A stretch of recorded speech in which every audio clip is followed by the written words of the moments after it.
مرحبا بكم البنات، ان شاء الله تكونوا كامل بخير وفي احسن احوالكم. كما وعدتكم باللي نشارككم كامل الوصفات اللي راح نديرهم للمقهى، خصوصا الوصفات اللي ما سبقش يعني اني نشرتها معكم. اليوم راح ندير معكم براوني المقاهي. هو ما يجيش كيما البراوني الوصفه الاصليه، ولكن دوك تفهموا عليا الوصفه نتاع المقاهي حاجه واحده اخرى اللي تجي بزاف بنينه. كما راكم تلاحظوا اني جبت لكم البيترا، ولكن تقدروا تخدموها بالباتور يعني ما كاين حتى مشكله. فواش تحتاجوا في المقادير للصينيه اللي المقياس نتاعها 30 سنتيمتر على 40 سنتيمتر، يعني هادو هما المقادير نتاع هاد الصينيه. نحتاجوا 6 بيضات اللي لازم يكونوا بدرجه حراره الغرفه،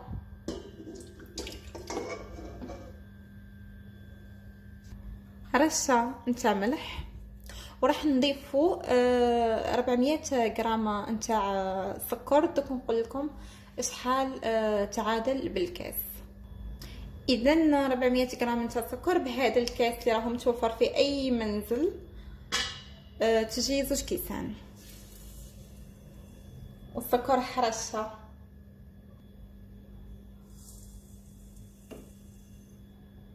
هنا البنات راح نخلي البيض يتخفق مليح مليح مع السكر حتى يبيض ويضاعف الحجم نتاعو.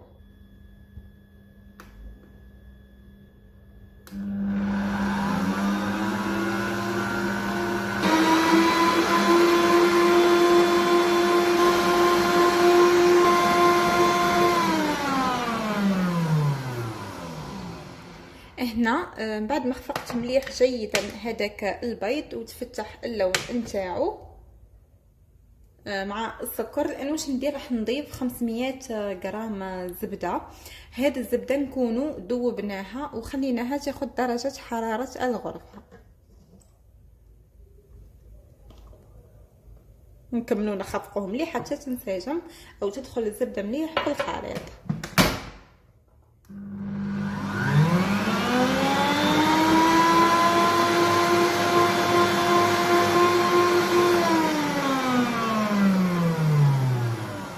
انا واش ندير؟ لاحظوا مليح، لاحظوا جيدا وركزوا معايا. هنا عندي 250 غرام تاع ماء ساخن، يعني حطيته في الكاسرونه سخنته مليح حتى توصل لدرجه الغليان. راح نضيف له، شتو هذا الكاس، شوفوا كاس ونص نتاع كاكاو بني وليس اسود. نغربلو عليه جيدا.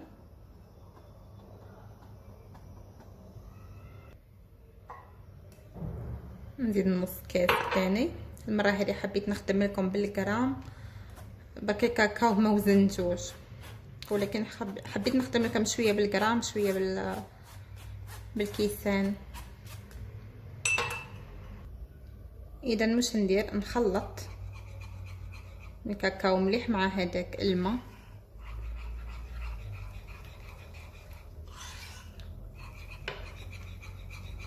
حتى تختفي هذوك يعني الكعابير. اذا لاحظوا على واحد الخليط نتحصلوا عليه، يجي خليط هكا املس.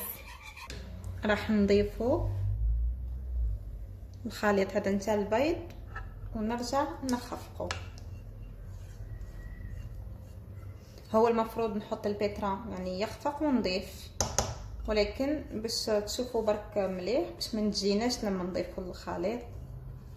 فرغوا كامل بهذا الشكل ونرجعوه يتخفق. وراح نحضر الفارينه نغربلها هي وخميره الحلوى.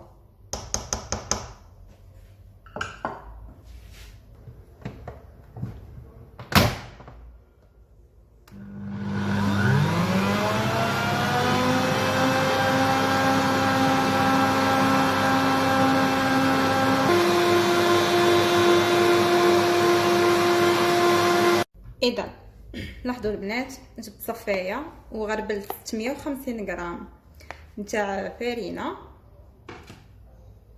مع 2 اكياس نتاع خميره الحلوى. معناها الوزن نتاع خميره الحلوى الكلي هو 20 غرام. وطبعا راح نغربلها ونرجعها تتخفق ولكن بسرعه بطيئه، نخفقوها غير بالعقل حتى تمتزج مليح.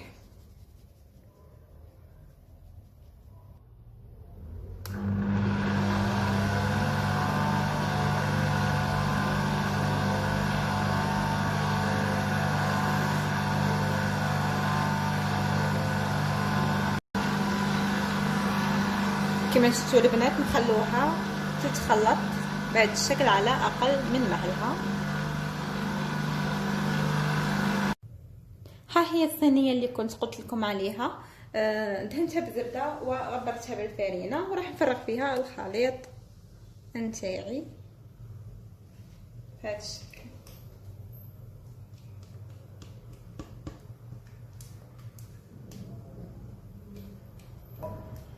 نهبطو مليح مليح من الوعاء بالاستعانه هكا مغرف ولا سباتول،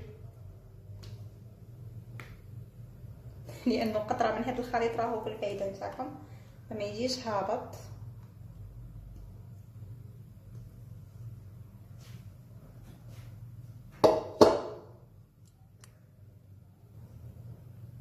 نطاليه نحاول في مستوى واحد.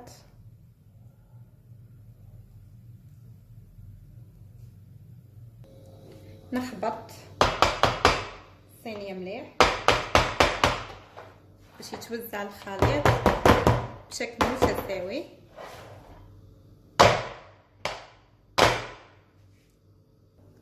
درت عليكم حس كبير، بالك اللي عندكم راقد في الدار راني نوضتو سمحوا لي. الان الفرن راهو يعني شعل شويه سخن على 180 درجه.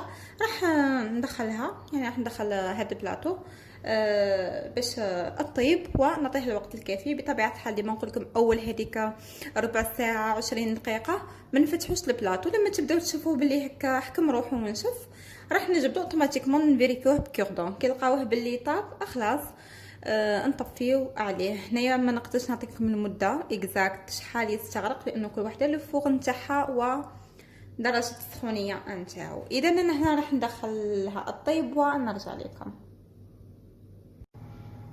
اذا البنات ها هي من بعد ما طابت كما راكم تلاحظوا فيريفيتها بالكوردون من كامل الجوانب، لقيتها باللي خلاص يعني راهي طابت. والان جبت لاجولي اللي تقدروا تعوضوه بالمربى وراح ندهنها بهذا الشكل من الفوق. اذا درتوها مثلا المنزل تاعكم تقدروا ديروا اضافه مثلا كلاصاج الشوكولا. انا درتها هكا باك حليب كما قلت لكم للمقهى، فما درت لهاش كلاصاج الشوكولا، حبيت شويه نبدل يعني ماشي ديما ندير ديك خام ديما شوكولا. وراح نزين من الفوق هكا بنوار كوكو بهذا الشكل.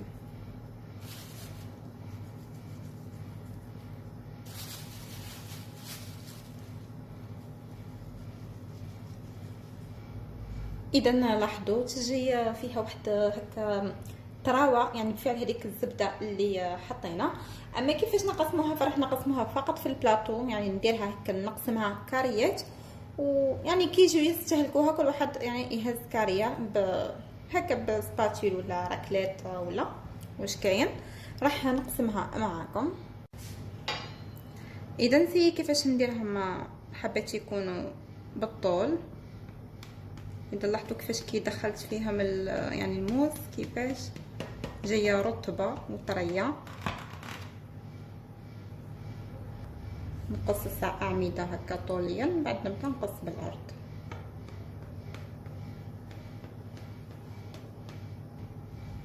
اذا كما راكم تلاحظوا خواتاتي ها هي بعد ما قسمتها ما نقدرش نهز لكم كعبه لانه كما عم بالكم راح نهبط البلاطو كيما راه هكا بعد المقهى ما نقدرش نحي منه، ولكن تاكدوا باللي تجي في قمه البنه والروعه. اصلا البراونيز عم بالكم باللي يجيو بزاف يعني بنان، قلت لكم يجي هكا طري